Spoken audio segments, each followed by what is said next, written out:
Bismillahirrahmanirrahim. Assalamualaikum warahmatullahi wabarakatuh dan selamat sejahtera.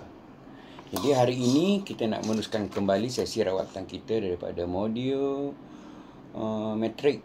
Itu sesi yang keempat yang bertajuk tajuk yang pertama adalah alkohol dan tajuk yang kedua adalah kebosanan. Kita tengok tajuk yang pertama, alkohol. Ya. Ianya sukar untuk seseorang itu berhenti mengambil alkohol apabila mereka menyertai rawatan. Maksudnya, maksud kita minum, bila kita minum, ya, bila kita masuk rawatan ataupun kita kena tangkap, masa tu kita baru tahu bahawa kita ni sukar untuk berhenti daripada minum. Beberapa alasan seperti berikut. Pencetus pada penggunaan alkohol ada di mana-mana sahaja.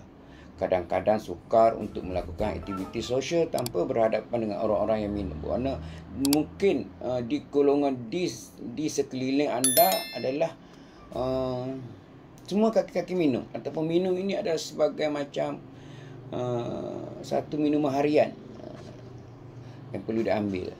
Okay. Bagaimana anda boleh dapat bersama kawan-kawan tanpa minum? Jadi untuk bersama kawan-kawan dengan tanpa minum, anda hendaklah berkawan dengan kawan-kawan yang tidak minum lah. Lari daripada penagih-penagih alkohol. Itu caranya. Kita tengok soalan kedua, kebanyakan orang yang menggunakan alkohol mempunyai respon kepada pencetus dalaman. Tekanan dan kebimbangan dilihat apabila mereka keluar minum.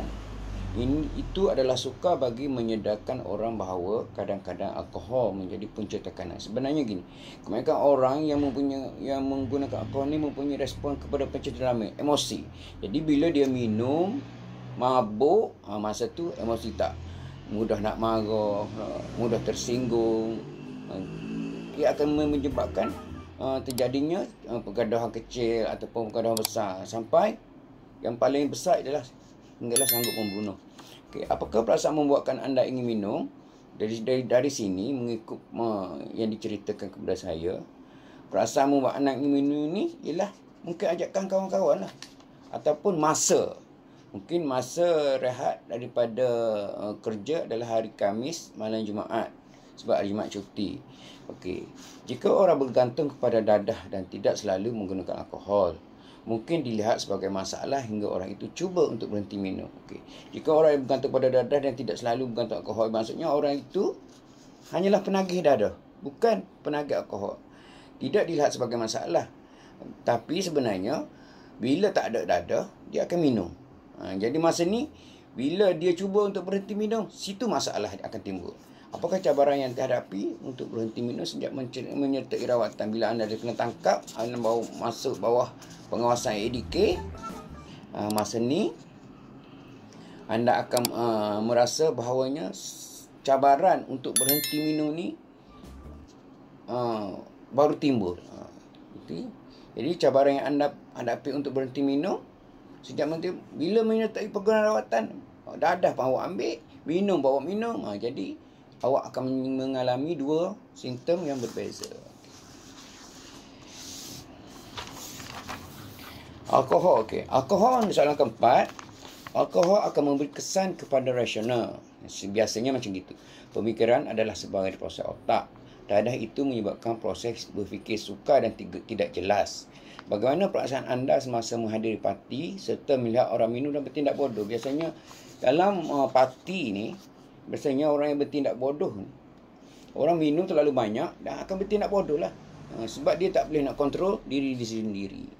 Jadi apa perasaan kita bila melihat dia orang melakukan kerja-kerja bodoh ni? Kita rasa mungkin orang ini adalah kurang waras lah. Okey, soalan yang kelima. Alkohol boleh menumpukan otak rasional. Alkohol merendahkan kewarasan manusia dan boleh menjadikan orang lebih agresif secara seksual, kurang kesedaran diri dan lebih peramah. Orang yang menggunakan alkohol boleh menurunkan halangan dan membantu mereka menjadi peramah dan merasa tidak selesa tanpanya. Dalam cara apa anda bergantung pada alkohol untuk seks ataupun alasan sosial? Kebiasaannya alasan sosial lah kita bergantung pada alkohol ni. sebab kita lebih kepada kerja-kerja sosial. Kerja-kerja sosial bila kita nak berborak ataupun nak meronda-ronda, bersosial, biasanya kita minum. Masa ni baru kita tahu bahawa bila kita tidak minum, bila kita keluar untuk bersosial, masa itu kita akan rasa ada kekurangan. Okay, soalan yang keenam. Kebanyakan dari kita menggunakan alkohol sebagai meraikan majlis istimewa. Ini adalah membantu. Ini adalah suatu yang suka untuk meraikan suatu majlis tanpa alkohol.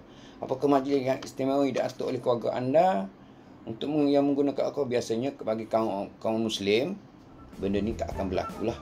Cumanya bila kaum non-Muslim, majlis ni biasanya musim raya Cina, musim tahun baru ataupun Christmas, ia akan menggunakan alkohol.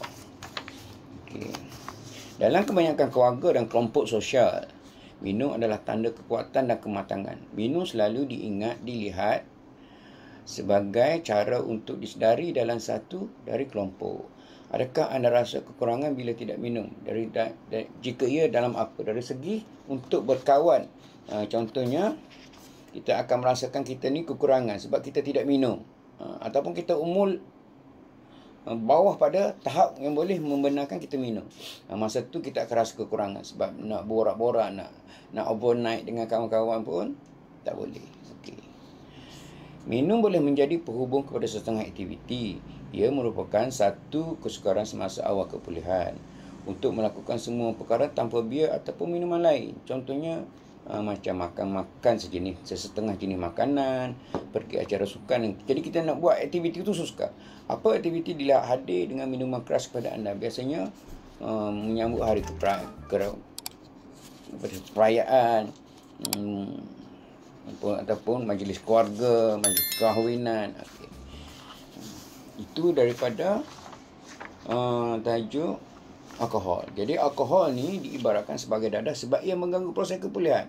Awak ambil dadah dan awak minum alkohol, awak akan menghadapi dua jenis simptom untuk berhenti. Jadi bila awak nak berhenti dadah, awak masih bergantung pada alkohol. Kalau awak nak berhenti alkohol, awak masih bergantung pada dadah. Jadi dadah dan alkohol diibaratkan benda yang sama sebab ianya ketagih. Jadi saya harap klien-klien boleh ingatlah. Itu adalah penting. Tajuk yang kedua adalah kebosanan. Selalunya orang yang berhenti menggunakan dadah mengatakan hidupnya rasa bosan. Beberapa alasan untuk perasaan ini adalah seperti di bawah. Hidup berstruktur dan rutin akan rasa berbeza dengan cara hidup semasa menggunakan dadah. Betul lah. Jadi bila kita berhenti menggunakan dadah, hidup kita berstruktur rutin. Bangun pagi, kerja, bangun pagi, makan, kerja, tengah hari makan, kerja balik pukul 5, rehat. Ataupun ada aktiviti sukan, malam rehat, dan tengok TV sekejap dan tidur untuk kerja besok lagi. Okay. Perubahan tindak balas kimia otak semasa kepulihan boleh menyebabkan individu berasa lemah ataupun bosan. Dia mudah.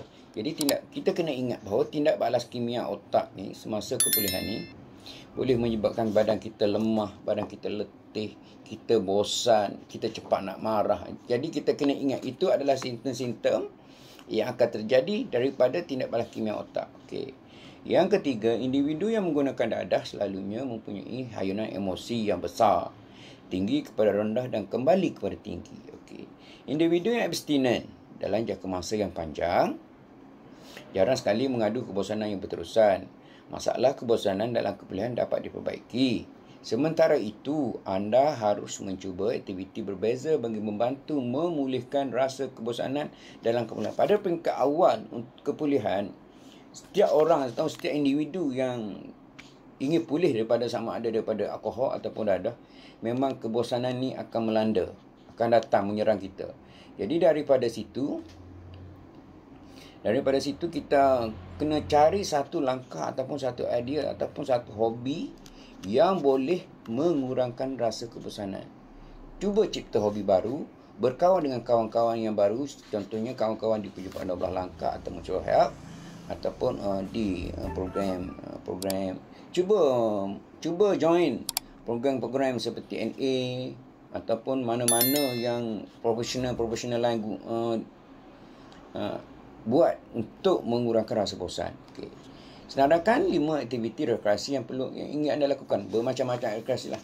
Bercuti, berkelah, keluar makan dengan keluarga, menonton wayang, nonton konsert, bersukan, melayari internet, bermacam-macam aktiviti yang anda boleh lakukan. Adakah anda sudah mula melakukan perkara-perkara yang menyeronokkan sebelum anda menggunakan dadah? Adakah anda telah memulakan aktiviti baru yang anda minat? Sebelum menggunakan dadah, memang kita pernah berseronok dengan kawan-kawan zaman sekolah. Dan adakah anda telah memulakan aktiviti baru? Jadi selepas pada kepulihan ni, cuba berjinak-jinak dengan aktiviti-aktiviti yang seronok kita lakukan zaman persekolahan. Bolehkah anda merancang sesuatu yang anda ingin lakukan? Apakah yang anda rancang? Cuba rancang untuk satu yang membina hidup kita, satu yang menaikkan maruah ataupun martabat hidup kita. Cuba rancang benda yang macam tu. Jadi daripada situ anda boleh merancang apa yang anda, dan daripada situ anda boleh pecah bermacam-macam perkara lah. Okey. Bila kali-kali terakhir anda bercuti, percutian anda tidak semestinya melibatkan melancong seperti masa rehat daripada rutin biasa. Apakah jenis rehat yang akan anda rancang untuk hidup anda? Jadi biasanya kalau nak rehat, kita rehat kat rumah je, ataupun keluar makan dengan keluarga. Itu cukup dah. Tenangkan diri, baring je kat rumah. Ini adalah antara tip-tip untuk mengurangkan perasaan bosan. Yang pertama, kita kena pasti bahawa hidup berstruktur dan rutin rasa berbeza dari cara hidup yang dibina semasa menggunakan dadah. Okey. Mana kita kena pasti masa kita guna dadah dulu, hidup kita tak ada struktur. Bangun lewat, makan tak tahu masa bila. Okey. Bila kita ada time yang berstruktur, cuba ikut sebaik mungkin. Okey, yang kedua, pastikan anda menjadualkan aktiviti. Paksa diri anda untuk mencatat aktiviti baru anda menyesuaikan dengan lebih banyak pengalaman yang menarik. Okey, pastikan anda buat satu jadual untuk menyesuaikan diri dengan aktiviti untuk mengelakkan perasaan kebosanan. Okey. Jadi bila ada aktiviti penuh setiap hari, maka kebosanan itu akan hilang. Okey, yang ketiga, cuba agar tidak puas hati dengan kepulihan. Lakukan sesuatu untuk perkembangan diri anda.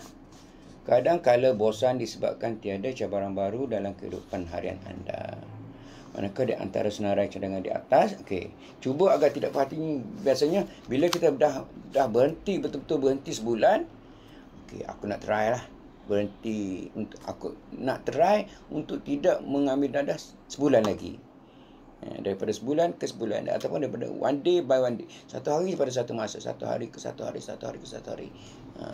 Jadi bila kita lama dah berhenti, bila lama dah kita tidak mengambil dadah untuk satu tempoh masa yang lama, perasaan kebosanan ini akan terisi dengan sendirinya. Bila ada time kebosanan melanda, kita dah tahu apa yang kita perlu buat untuk mengelakkan kebosanan. Jadi itulah daripada hari ini untuk klien-klien yang ingin membuat satu perubahan barulah kepada diri anda untuk tidak lagi mengambil dadah. Jadi mana-mana klien yang kurang faham, sila datang ke pejabat ADK dan bertanya sendiri kepada kawan-kawan ataupun saya sendiri. Jadi saja adalah daripada saya. Sekian, terima kasih.